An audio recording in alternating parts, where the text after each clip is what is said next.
powerful business coach, millionaire mentor, a multi-talented serial entrepreneur, Africa's most sought-after sales guru, the boss of sales superstars, internationally acclaimed best-selling author, a public speaker par excellence, life and finance strategist. My name is Sam Harvard.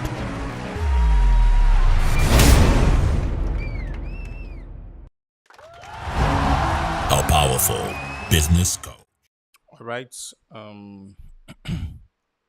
Let me welcome everybody to this very special live stream. I'm not sure if I'm going to leave this video behind, but in case I do and you are watching it later, so congratulations to you. But then this is supposed to be a live broadcast, and this is supposed to be family meeting time, but we didn't have family meeting today because I think it's because of the Nigeria election actually. So I wasn't just feeling up to it, and then I'm sure practically most Nigerian people are not just going to be right there, you know. So I think I just wanted to walk. And in the midst of walking, I felt, you know what, let me just come live and let's have a conversation.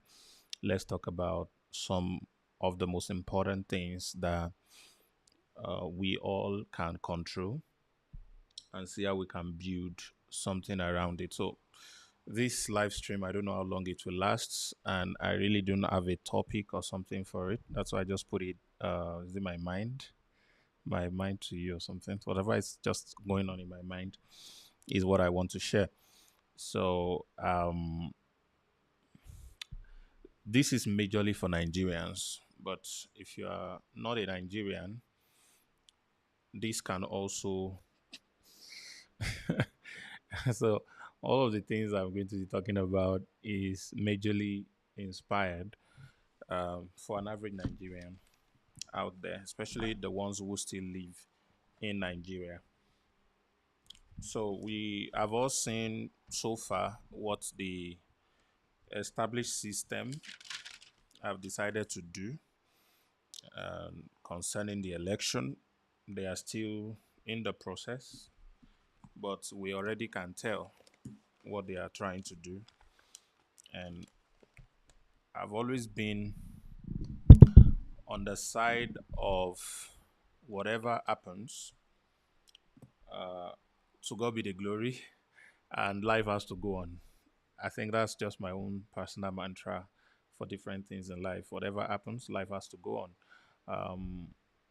Doesn't really matter how much of things that we cannot control on our own. You don't want to put your mind on things that you have no control over. You can only put your mind on the things that you have control over. All right, and that's what's most important. And that is why I want to do this live stream. So if you're in Nigeria and you live in Nigeria and you're tired of everything that has been happening in the country, and you want the best life for yourself, your children, um, your parents, your family, all right, I think this conversation is going to make a lot of sense to you. And please try as much as possible to share this with people that are important in your life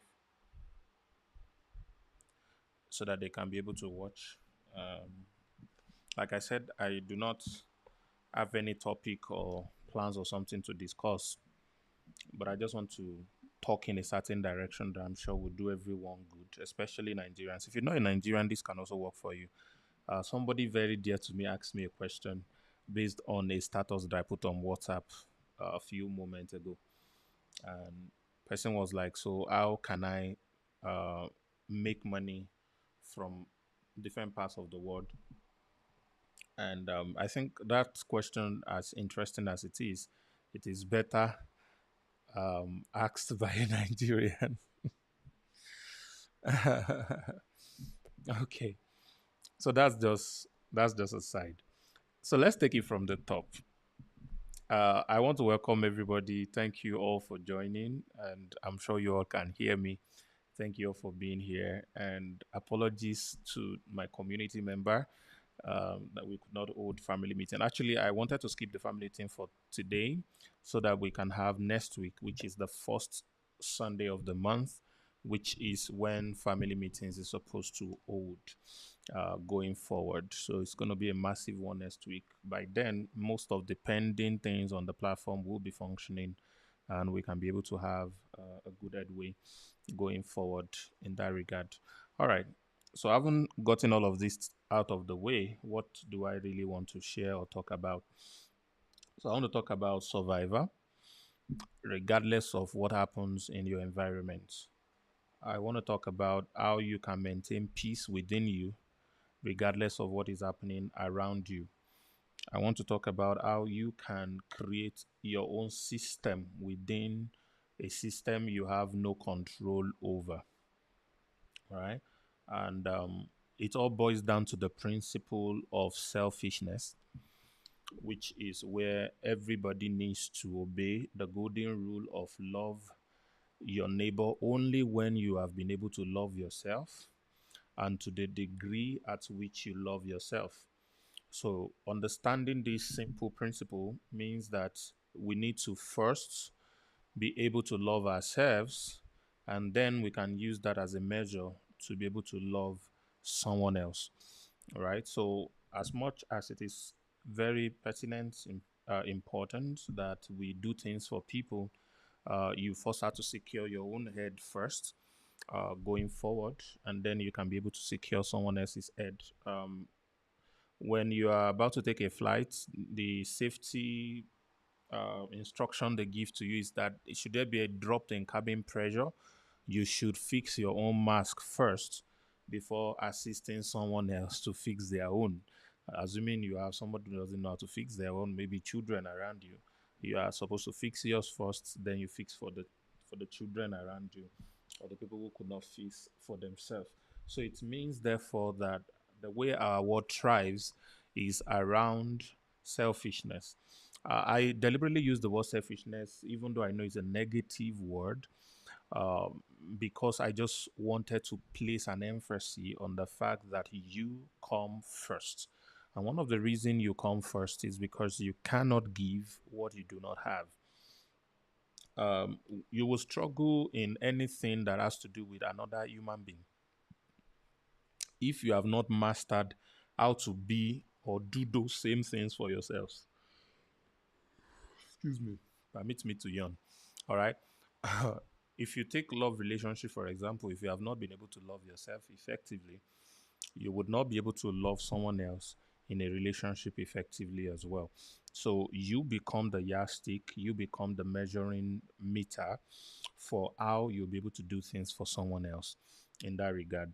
You necessarily can't make people rich effectively when you have not made yourself rich first. So the goal is to assist as many people as possible. But before we can really assist people, you need to be taking care of yourself. So, laying this foundation, I just want to point your attention to the fact that you matter. I want to point your attention to the fact that you are as important as any other person around you. All right. And your life and the sweetness that you desire to have in your life are much more important than any other thing. All right. Other things are important, but this one is number one. So if you agree with me, all right, that your life is a lot important, then I want us to discuss tonight about how you can maintain growth in critical areas of your life. I lay emphasis on money, income, wealth creation tonight, how you can secure your own growth in that area, regardless of what is happening around you, regardless of what government comes into power, regardless of the policies that they make, regardless of what happens in the macro economics and the macro policies of the country, regardless of what happens, even to the image of the country. How can you ensure that, regardless of the number of years you have on earth, you enjoy yours? I'm almost 40. I'm in my 30s, but I'm closer to 40 than I am to 30. So I'm getting close to midlife, and there are so many things that I've dedicated the last 37 years of my life probably doing, or last 3 decades, as you might have it, of my life doing. And there are things that I regret. There are things that I wish I had started earlier. There are things I wish I didn't do at all. All right. And there are things I wish I had known, that I now know, but I wish I had always known those things before now. And as much as possible, I'm deciding to be so deliberate about what I want to make of the remaining part of my life. All right. And how I want it to be for me and for the memory of me. So, most times, human being, we need to come to a place where we sit down with a pen and paper and really write down, sincerely, genuinely, what we want from life, how we truly desire that our life will be like. All right. And be so sincere with yourself to be able to write down the most important things to you. All right. The most important things about your life. There are fantasies in this life, there are desires in this life. There are many things that are classified as wants that are not needs in this life. As much as those things makes our life interesting, the unpredictability of our experience as human being really makes life sweet and beautiful to live. uh, what is most important is that you get the basics correctly. If you get the basics of your life correctly, you now have the luxury to do above or go above and beyond to become whatever it is that you want to be. All right, to do whatever it is you want to do, go whatever it is you want to go, but get the basics of your life correct and in place first before you now start to digress and move into other things that you may want to become or do. So, having said all of this, what is more important for an average person is how do I survive? I really wish I could dig deep into some of the things that are coming to my head right now. But I'm sure an average person listening to me right now, you all know about the Maslow hierarchy of needs, human needs. And the first human need is survival. You want food, you want oxygen, you want water, you want clothing, you want shelter. Those are the basic needs. And most of the time, the first and the second level of needs are what government is supposed to provide for its people.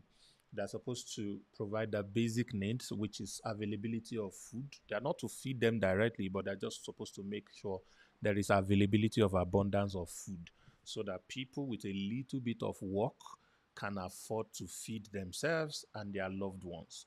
That's number one. Number two is the need to be able to house themselves. So people don't want to stay on the street. They want to be able to afford a roof over their head. They don't want to walk around naked. They want to be able to afford basic clothing, all right, to cover their body. And they want to be able to breathe a very good uh, oxygen into their system. They also need clean water, all right. These basic needs are important. That's the first foundation. The second one is protection of these basic needs.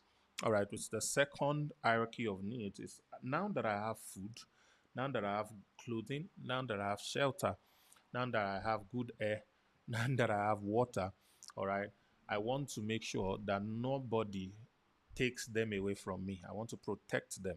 So, protection of what you have is the second level of needs. All right. And that is what they call the primary purpose of government. They are supposed to provide protection, security, as it were, to lives and property.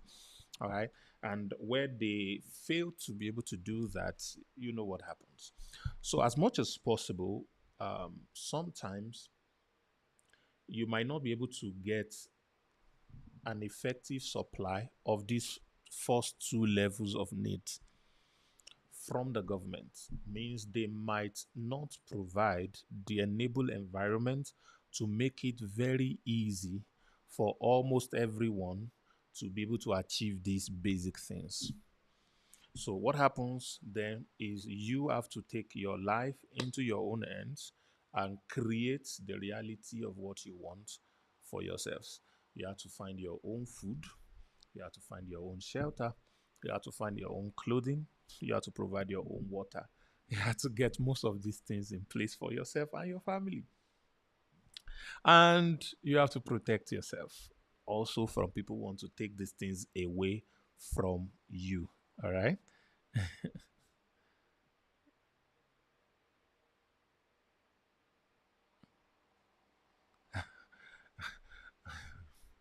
All right. So now, an average person who is on this call, who's watching me right now, especially if you live in Nigeria, one of the first thing you want to be able to do is to take away, all right, the responsibility for your basic needs away from government. You want to take over the responsibility for your basic needs. You want to put it in your own hands, all right? Your life is in God's hands. So, in case your mind is saying, my life is in God's hands, yes, we know.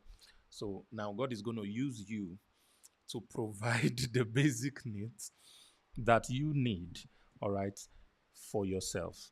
And let me just take this a step further. One of the reasons I don't live in Nigeria anymore is not because of the childhood dream they sold to us, because when I was growing up, anybody who goes abroad, who travels abroad, they have made it in life. So when they say the son of that woman is now in America, automatically that woman has made it in life because the son of that woman has made it in life.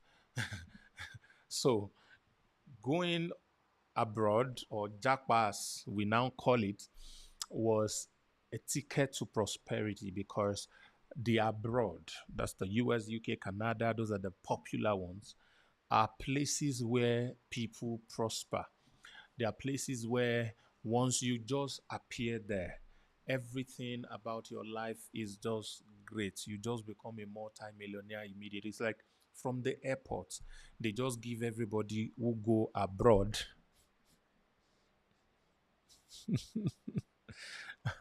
they just give everybody who go abroad $1 million from the airport, and then they made it in life. So that's how I used to think when I was little. So anyone in our neighborhood that mistakenly goes abroad or travels out, we just believe that they have made it in life. But eventually, as I grew a bit older, I started to realize that it might not be like that. Though that some of these people abroad, that it's the people in Nigeria that are sending them money to survive. So people are washing toilets, they are doing security jobs, they are doing cleaning jobs, they are doing all kinds of things. They're doing all kinds of things, all right, in the abroad. So I thought about it that, okay, if everybody that goes abroad are not automatically making it, then why do I need to go abroad? So I said to myself, I'm not going to rush. I'm not going to want to go abroad. I am going to focus on Nigeria and try and make it in Nigeria. All right. And I believe that if I can't make it in Nigeria, I can't make it anywhere. And I believe that if I can make it in Nigeria, I can make it anywhere. So it's kind of a vice versa principle. Those of you who are succeeding or surviving in Nigeria, excuse me, the same work ethics that made you survive and you are doing very fine in Nigeria.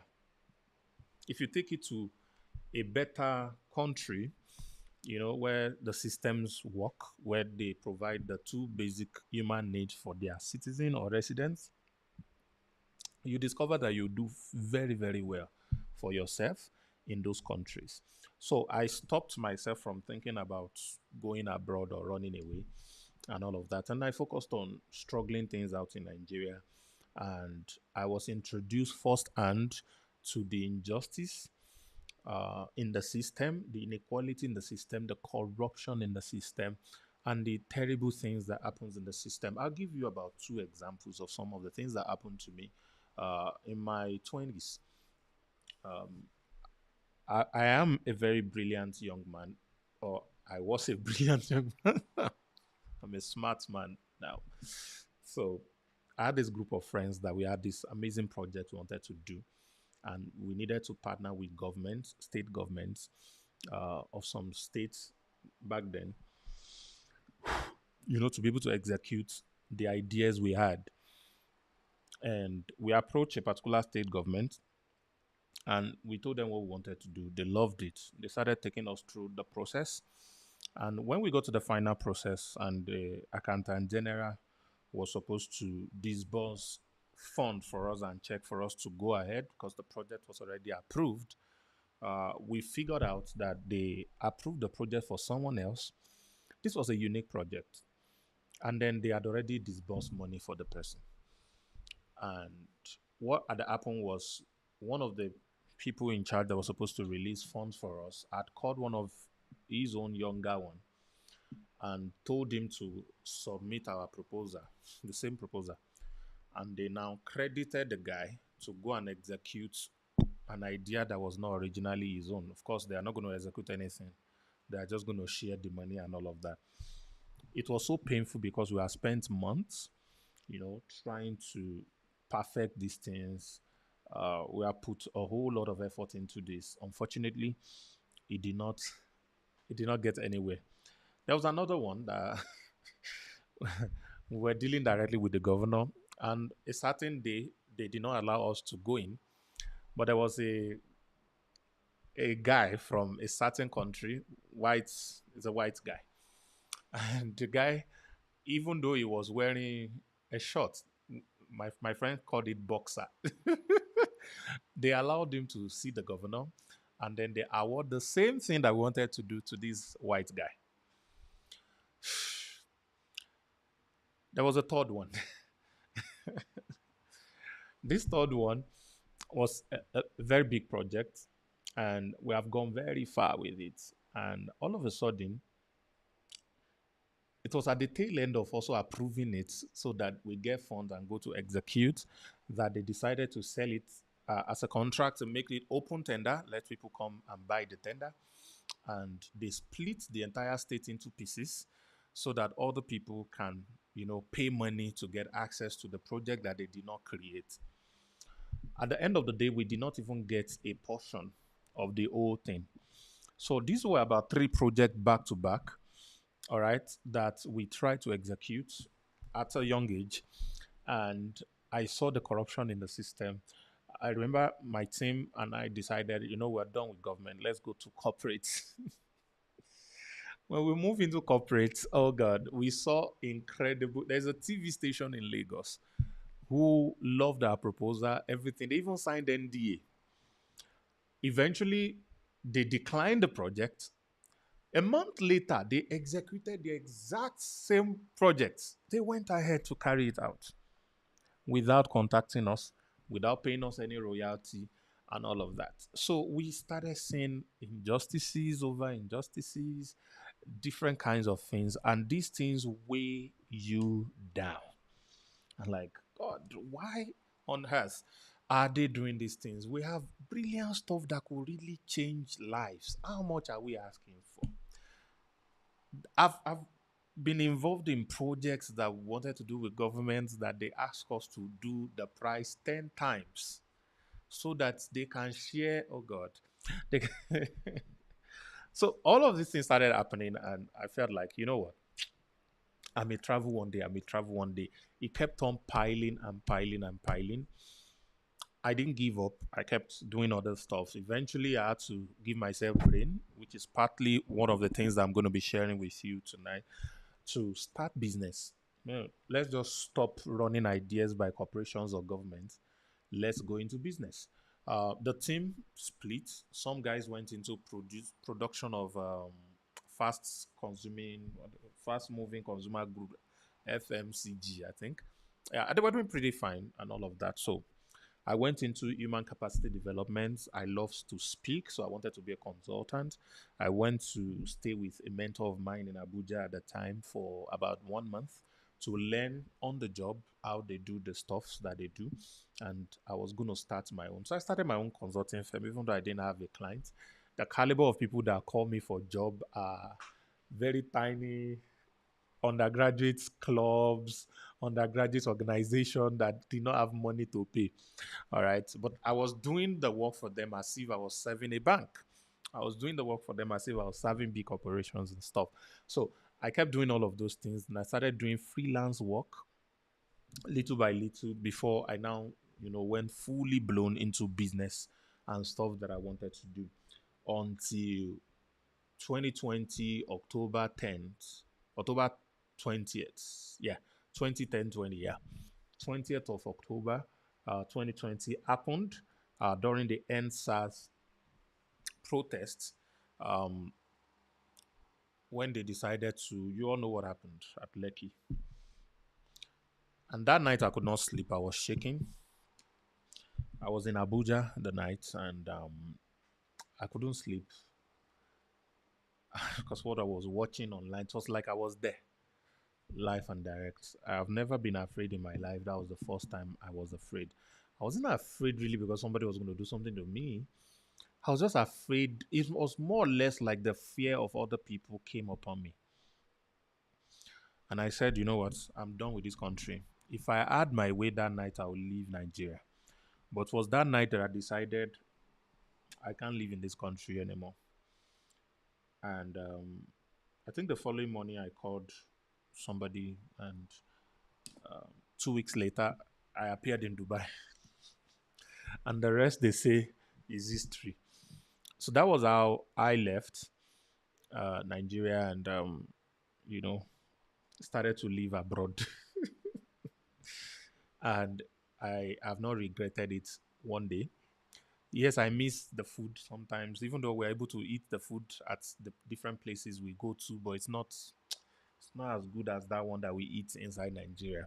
And that's why almost every chance I get, I still visit Nigeria, even though I don't announce most of the time to just go and chow or something. So, why did I tell all of these stories? I was trying to build a life around what the system can offer me. I was trying to build a life and a living, all right, around the the things that I believe are social enterprise that was supposed to help other people's lives and build them and be able to get, something and be able to get something out of it. But I was disappointed. The system failed me. There are a lot of stories I can't tell now. I don't know. I just have some restraint. But if I'm released, I'll probably share some details with you. But just know that for years, for about 10 good years, I dedicated my life and effort trying to execute one project or the other through government, and it was all failure upon failure, which are birthed out of corruption. And when we left government and went into the corporate system, it was the same thing. It was terrible, and I had to know what, fuck it, let's get out of this. Let me start to build something for myself. Let me start to, do business. Let me add value directly to people, make money from it, and then begin to grow, from there. And that was really what changed my life. It wasn't easy, all right. It was a lot of years of investment and all of that. But one thing is critical. Over the years of doing business and different things, I failed many times. Those of you who know my story, God, I failed many times. It didn't work out well. There are times that I lost money, not just my money, I lost people's money. All right, that people decide to participate in some of the things that I did at the beginning, but didn't work out for any of us. All right. I had to face most of this humiliation, especially when you sound very brilliant and smart and you figure things out, you know what's going to happen and all that. And unfortunately, reality comes back and you failed. Okay, so, but one thing about me is I never give up. And why don't I give up? It's simply because I don't have an option. And I know there are people here who are watching me. You don't have an option. If you don't have an option, please type no option. If you are with me, you can't afford to give up. There's nothing to fall back on. Your parents did not have some land and houses and businesses and trust funds somewhere for you that in case things didn't work out, you can fall back on those things and then life goes on and all that. You don't have any of those inheritance or anything.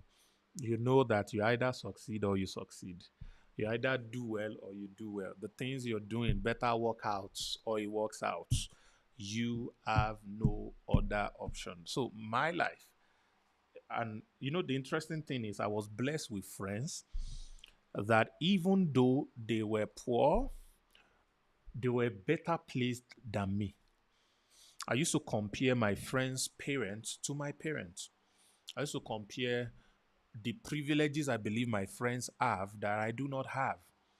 All right. And why I do that is I use it to tell myself that, hey, you are not like this, your friend, though. They can afford to play game. And this thing used to worry me a lot. Even till now, I mean, there are guys that are still in my life till date that when we are when I'm around them, they play a lot. It's great to play, just live life. But I will look at them. This one that they are playing, hey, if things go wrong, they have probably something to follow. I do not have anything, anybody to follow. I cannot play. I can't play. I have to work. I have to work. Yeah, that's what even while I'm thinking about playing or while I'm playing, my mind is working. My mind is thinking about something else. I cannot afford to play. Yes, these my friends believe they are poor, but their daddy, their father had a car or has a car. They are probably living in the house that they built, their own houses. Me, my dad did not have bicycle spoke. He's a pensioner or was a pensioner, and they don't pay pension in Nigeria.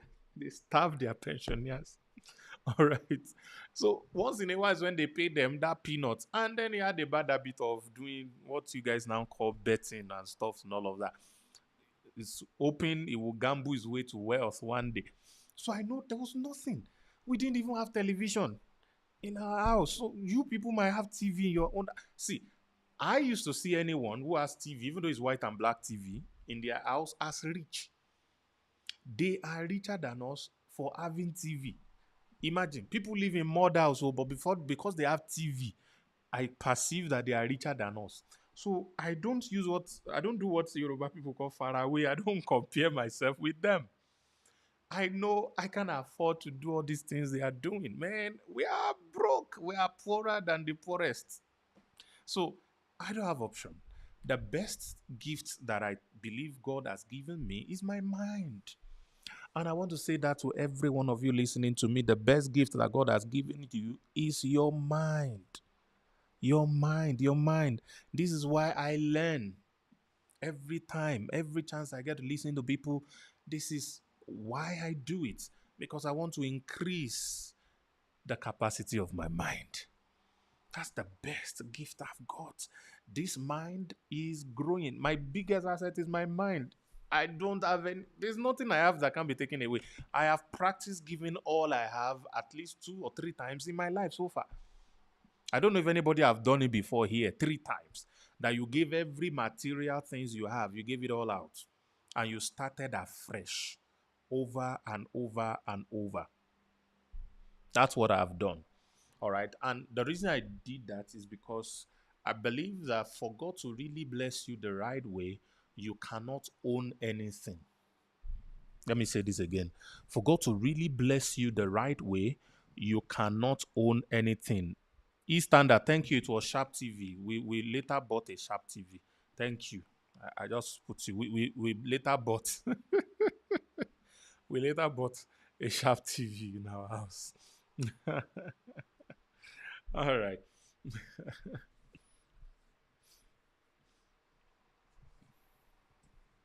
So your mind development is much more important than any other thing, because that's one thing that cannot be taken away from you. I have lost money. I've lost businesses. I've gone bankrupt before. I've had amazing business. I was thriving that went zero.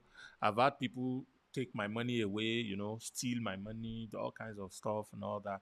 All right. I was still talking with a gentleman that I respect a lot, and he was in another country representing my business, and I was passing money through him. So because he was in that country, I wasn't living in that country. He was in charge of collecting money and all of that. This guy has collected a lot of money. And I didn't even ask because I just wanted the money to stay in those countries. One of the way I do business is I let the money from a country stay in that country. All right. If I visit the country, if I need anything, I can even have something to spend without necessarily spending from money from other places. So I like money from a country to stay. And the reason we didn't even have a corporate structure in that country is because of their policies. All right. To as a nomad investor, you need to have $100,000 cash fixed in their bank, and that's when you can actually expand your company and all that. And the other process are a bit too complicated. Excuse me. At that time, we were not ready for it. So we had to do a manual with somebody that I trust and I respect very well. And for whatever reason, he took the money and used it. I don't know what he did with it, but he's trying to say he invested it into something and he has not been paid and all of that. So I've gone through things like this over and over and over. But the more I go through them, the more I learn. The more I learn. All right, I expand my mind, I get better, and all of that. Why? I do not have an option. I do not have an option. I just have to succeed. I just have to do well. I just have to grow. All right, so I left the country, but I didn't leave Nigeria without um, proving that I can create value. Let me repeat that. I did not leave my country without proving that I can create value. And through the years, I've also learned that one of the richest guys, one of the richest guys in Africa is Strife. His name is Strife. How many of you know Strife? The founder of Econet, Strife Masiyiwa. Is it Masiyiwa or what was his? His last name is a little bit twisty in the mouth. I think it's Masiyiwa or something. I'm sure almost everybody here should know Econet. Econet with MTN came to Nigeria at the time, and um, they are the one who metamorphosized into so many network names, including Etisalat, V-Mobile, Airtel, Cetel, whatever Tel. I don't know what name they are called currently and all that, but you guys must know the guy. He's a billionaire. Fantastic guy. I love listening to him. But he's from Zimbabwe. Yeah, Masiwa. Strife is from Zimbabwe, a country that has probably either the number one or number two hyperinflation on the planet in the last generation. They have 100 trillion in their local currency on one paper. Their local currency is useless. They have to use US dollar. If you go to Zimbabwe today, you can't spend their local currency. If you want to buy bread, you will need like 5 billion van to carry the paper that will buy one loaf of bread. It is that crazy. So they don't use their currency. People use wheelbarrow to push money. It is that crazy. But in the midst of that terrible economy, of the terrible choices and all of that, that guy was able to strive, just like his name, strive, kind of look alike. All right. He was still able to build businesses within his country, outside his country, and is acclaimed one of the richest men in Africa. He's a billionaire. All right. When I read the stories of people like that, I build hope and I say to myself, there is opportunity in the midst of every chaos. Now, why am I saying all of these things, especially to my Nigerian family, is the fact that the choices of the system, especially as seen in this current election that is going on right now, might not favor you by bringing heaven to Nigeria immediately. So, excuse me, as a smart person, you have to prepare for the worst. I am doing the same thing. One of my biggest business exists in Nigeria. It exists in Nigeria. The biggest place I want to expand into bricks and mortar this year is still Nigeria. For a start, from there we now grow and spread to other parts of the continent and other parts of the world.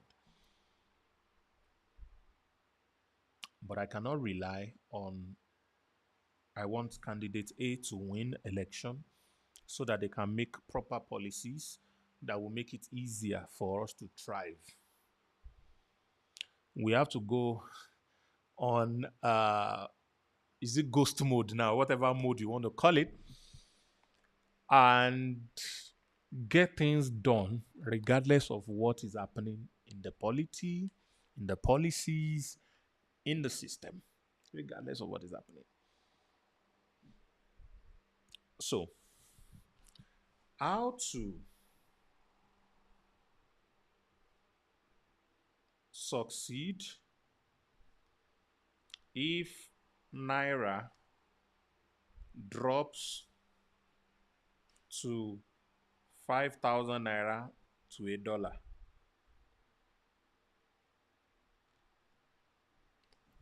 Did you hear me, guys? How do you succeed in Nigeria? How do you thrive in Nigeria if Naira drops to 5,000 Naira to $1?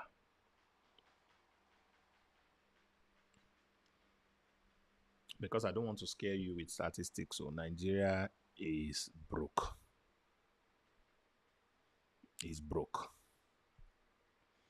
Is over broke. Is busted. Is bankrupt. They have swallowed that country. They have swallowed that country.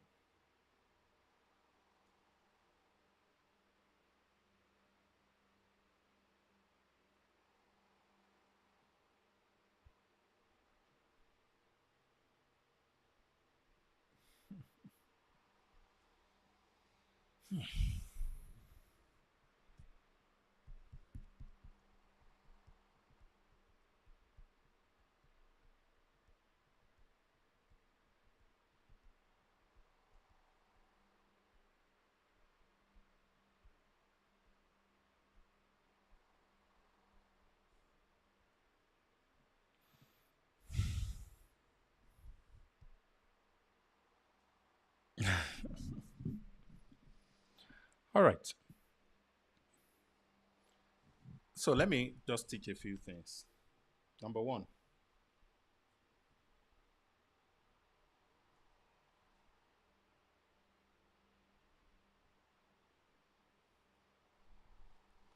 first thing, forget the government. Don't expect them to do anything for you. All right. In case you are still on that table and you have not left, it is the time to leave. It's the time to forget that the government is coming to do anything for you. Okay. So that's the first thing that you want to do. So don't think about the government. Don't expect any new government. If they declare Obi or Tinubu or Atiku or any other person as winner of election, doesn't matter. You have to plan your life, next 5, 10 years of your life, as if there is no government. All right, you have to take those things out of it. Number two, and this is very important,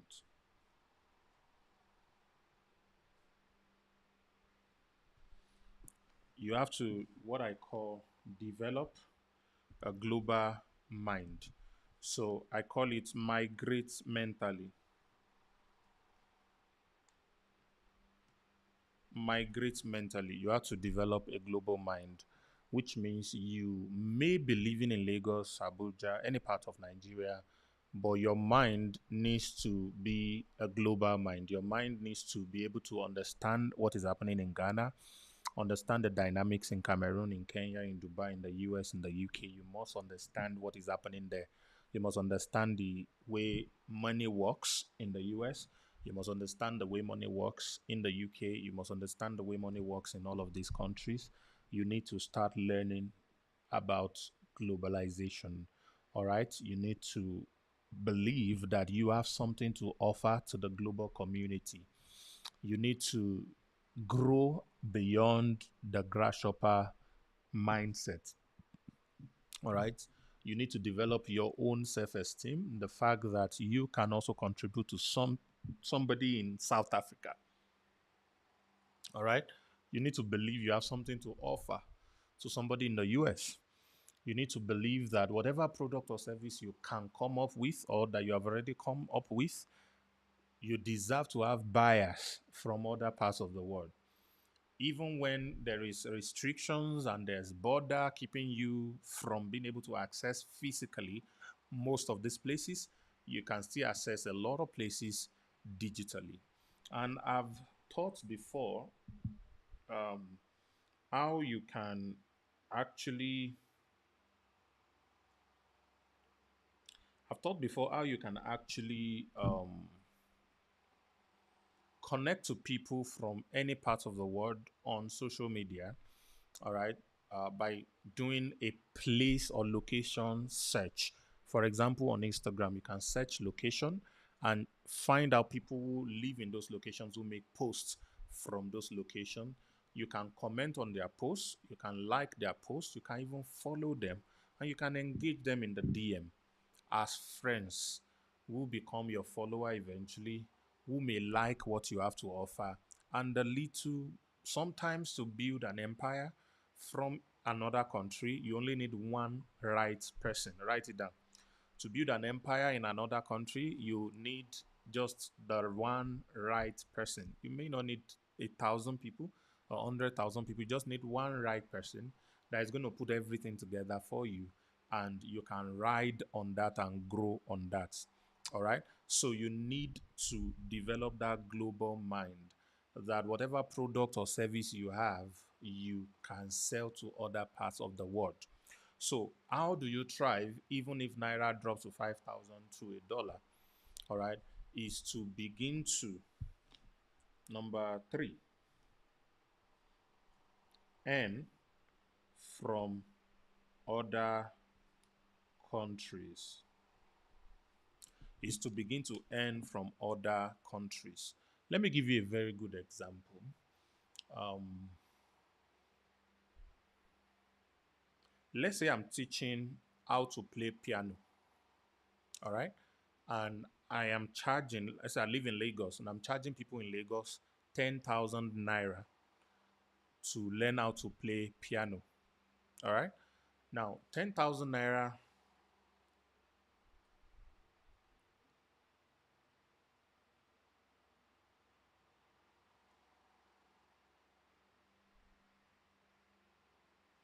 Uh, please don't quote this, but let me just use this number. I'm trying to do a mathematical calculation in my head, but I didn't realize that I have a phone. So let me just press the calculator so that I can get it. I can get it correctly.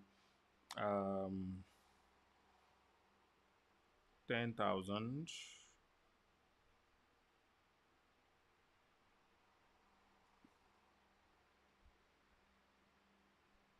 Okay. So that 10,000 naira, all right, that I am charging for the piano that I'm teaching people is equal to about 1,500 Kenya shillings. All right. It's equal to about 1,500 Kenyan shillings. That's what it would be. So if I was charging people in Naira in Nigeria, I will collect 10,000. But I can also teach people in Kenya how to play the same piano for 1,005. Now, listen, let's assume that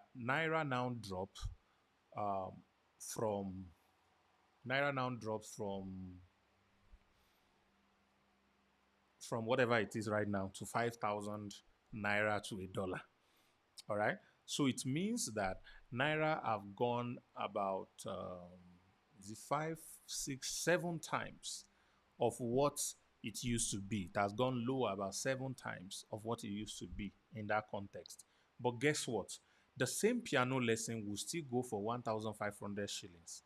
So if I still serve people who live in Nairobi or Mombasa in Kenya on my piano lesson classes, and they pay me 1,500 shillings. If I bring that money into Nigeria and convert it, I will not be making 10,000 naira that I used to make before. All right. I am still going to be making about seven times, that's 70, 80,000 naira for the same service. Now, it is going to be difficult for me to immediately start charging my Lagos audience that used to pay me 10,000 naira, 80,000. If you have noticed, it's always difficult. I'm probably going to start charging them about 20, 30,000. All right, because the fact that the worth of naira to dollar changed, people's salary always remains the same. Maximum, they will double it. So inflation can drop the worth of your currency 10 times, 3 times, 5 times. Because if you have checked in between 2015 or 2014 and 2023, the drop of naira had moved from about 180, 190 to 770. 770. I don't know. Okay, let me even check it. 770 divided by 180. It has moved 4 times. 4 times in the last 8 years. 4 times. It has dropped 4 times. All right. So, oh my goodness. So just imagine what that means. Now, in between that time and now, minimum wage had only risen from 20,000 to 30,000. It did not even double. Minimum wage did not even double. It only it only moved about 80% growth. So what does it mean? An average earnings of a Nigerian in the last 8 years had only grown about 80%. But the power of their purchasing power, their currency purchasing power, has dropped 400%. Are you getting what I'm sharing here? Income almost the same, but inflation had risen in double digits. 400%, the worth of the currency has dropped. And you can see the impact in many things you used to buy. From 8,000 to 50 something thousand bag of rice. That's over 5 times, oh God, over five-fold in 8 years. You know how much you were buying for 87 naira or so. You know how much you buy it now within the same period. So what am I saying? Almost everything you buy in Nigeria has grown multiple times because the value of the currency has dropped 400%, but people's income, salary, which of course drive most of the economy, has not even doubled. So as a business person that has a product that you are trying to serve the country Nigeria, all right, you are at a disadvantage because you can't raise your price commensurate to the drop in naira or the rise in dollar. You can't raise your price commensurately to that. It's difficult. It's difficult. Almost nobody would want to pay for it. So you now see where the wisdom comes. I can continue to charge the amount I'm charging in Ghana, in Nairobi, all right, in South Africa, in the US, all right. And when I convert it into the falling naira, let's say I want to spend it in my country, I have more money. So purchasing power doesn't drop at the rate of forex, foreign exchange, doesn't drop at the same rate. But of course, if one drops, the other must drop at the same time. So which means I'm still able to buy some things. I'm still able to live a big life. I'm still able to enjoy my life, put my children in the right schools, drive the best cars, enjoy the whatever, get solar, inverter, Gen everything, since they are not giving us electricity, generate my own electricity, so I don't have problem with electricity. Thank God for Starlinks. Now I can have Starlinks in my house. I have beautiful internet connection, everything. And when I feel bored a little bit, maybe they are choking themselves on the next flight, go on a 1 month vacation. No pressure. Why? Because the business that I'm doing in Nigeria, the people in Ghana are very similar to people in Nigeria. The people in South Africa are very similar to people in Nigeria. They would also need these products. So why don't I start selling to them at the same time while I'm selling to the people in my country? So I can move the funds from those countries into my country and come and become Buga. Please, I don't know if you understand what I have just shared. Please type 111 if you are following me. Type 111 if you are following me. So, number one, I said forget about the government. Don't base the growth of your life on the government. Number two, develop a global mindset. Believe that you have something that the global community can use. You have something that the global community can buy. You have something that the global community really, really needs. All right. Number three, start earning from other countries. So, how do you earn from other countries? The easiest thing to do. Number one, you need to have a product. You can start with digital products. That's the easiest thing. So you don't need to ship anything anywhere. Digital product, trainings, video courses, books, what have you, softwares. All these are digital products, all right, that they need in other countries. If you can't create any of these things, affiliate marketing is there for you. You can sell affiliate products to these places, all right? All you need is one product that 1 million people can buy in a year from any part of the world. 1 million total sale in a year at a profit of $1. That will give you $1 million in a year. At a profit of $10, that will give you $10 million in a year. But what if you can't get 1 million people all over? What if all you can get is 100,000 people?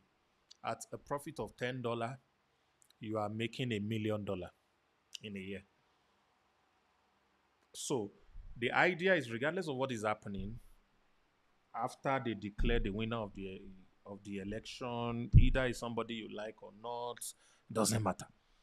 You can position yourself using these three things I just shared, all right, to be able to start to earn something from other parts of the world. So how do you do that? You need a product, either your own product or an affiliate product. Number two, you need to be able to run ads to these countries. Use the two biggest giants, although there are two others you can use, which are TikTok and Twitter, but you can just use Facebook. And when I say Facebook, Facebook, Instagram, and all of that. And you can use Google, which includes YouTube and Google search ads. You can promote whatever you have to offer to these places and get audience from those places. Now, this is how to sell to another country. Please write this down. Number one,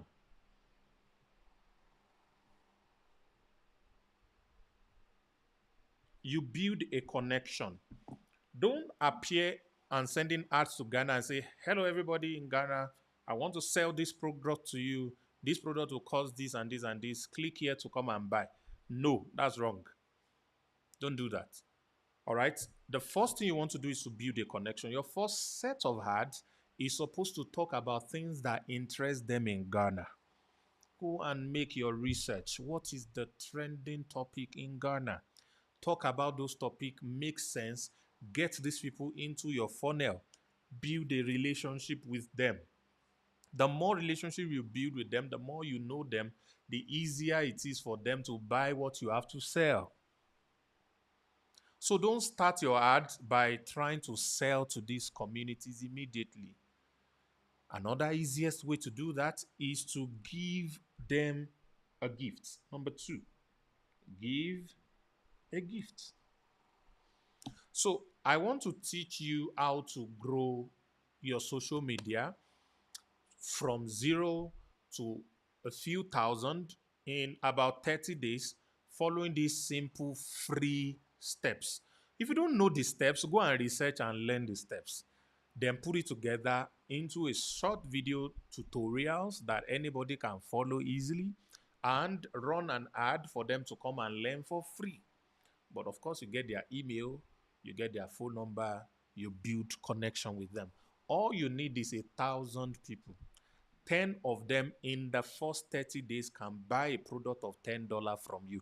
That is already $100 revenue. That's not money you will chop. Oh.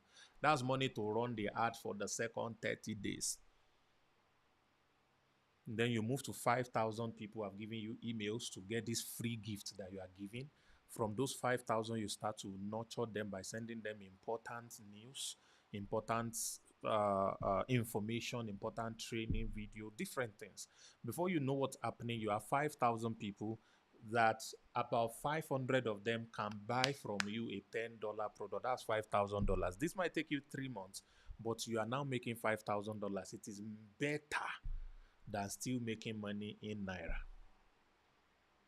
And that's how you grow it little by little. By the time you have 5,000 lead from Ghana, my brother, you might have made at least $2,000 to $3,000 from that. One of the things you want to do is get yourself an international passport. Get yourself an international passport and fly or go by road to Ghana and organize a meet and greet with 50 people or 100 people amongst these 5,000 people that are in your email list that are learning or gaining something or buying something from you. Meet them physically. In the physical meeting, don't just gist and eat and snap selfie alone. No, sit them down. Find out which of them are doing businesses. Find out the kind of businesses that are thriving in that country. Find out the people you can partner stuff with and build either bricks and mortar. Expand yourself. Expand yourself. Some of you see me, I go to different countries. I don't just go there to have fun and jolly. I'm finding out what is working in that country. What can I invest in? What can I do there? Because I can't afford to put all my eggs in one basket. If Nigeria ceases to exist today, how will I survive? How will you survive? If you're in Cameroon and this is eating you very well, help me type bonjour. Yeah, if you're in Cameroon, you should know how to spell bonjour. This same thing works for you. Sell to other countries. If you speak French, fantastic. All of these things that we are talking about, packaging for Togo, for Cote d'Ivoire, for Senegal, these other French speaking countries that are not your country, you can still thrive in those places.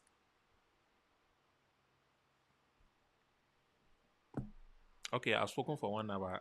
I actually thought I would just do this for about 30 minutes and stuff. Thank you, Anabate. See you. Bonjour.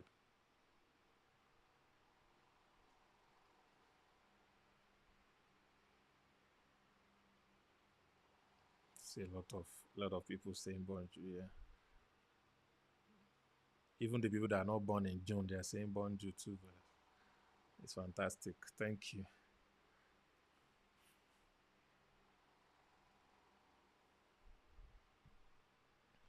Okay, so let me announce.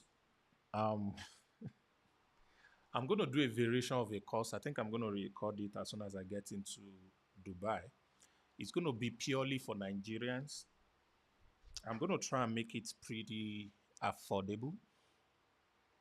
And all these steps that I've just taught, I'm going to break it into modules and practically teach two categories of people. People who already have business and would like to start selling to other countries, or people who do not have any business but would like to make money from other countries, which means they will now be taught businesses or stuff that they can do so that they will be able to sell it to other countries and be able to grow. My joy is that this year alone, I want to help 10,000 people from Nigeria, 10,000 people from Nigeria, maybe also from Cameroon, but 10,000 people from Nigeria who are able to make a minimum of $1,000 from other countries. A minimum of $1,000 from other countries every month. Minimum. Maybe they can do more than that, but minimum. So all I want to do is to give all of this to them. They will pay for the cost, something very tiny, but they will promise to pay me, excuse me, when they start to make the big money. All right. So that I can be able to really put in so much into assisting, helping them build something big for themselves.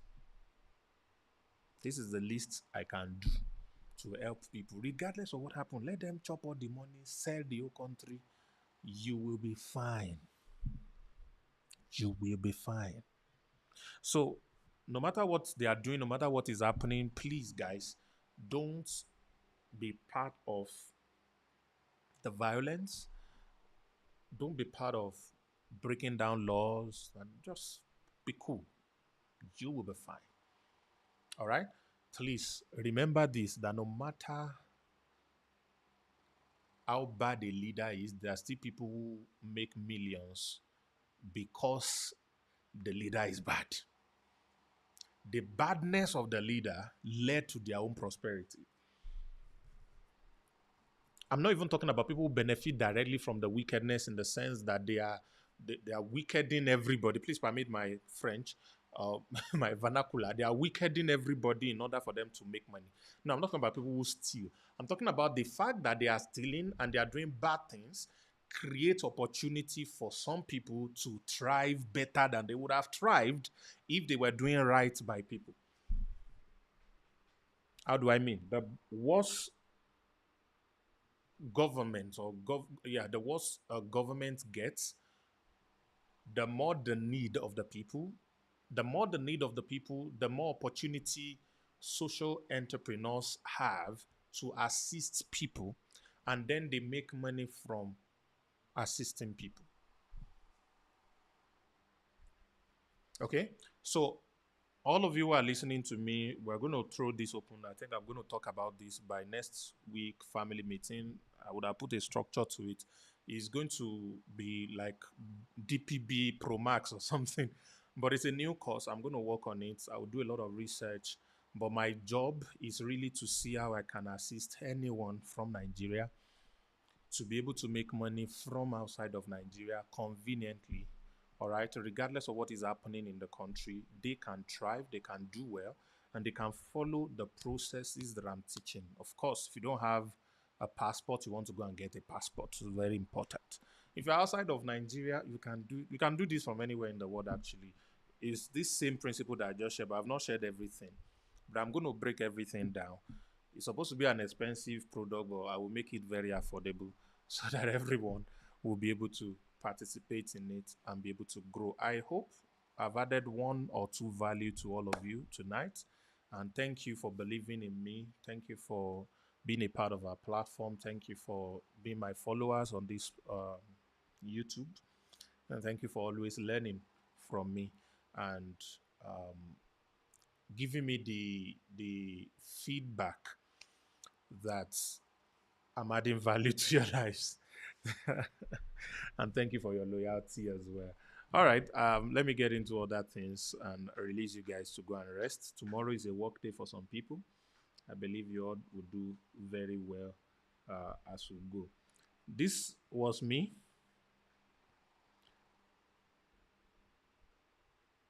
And this is me. So life has changed and it's changing, it's getting better. Your own will not be an exception. Thank you very much, everyone.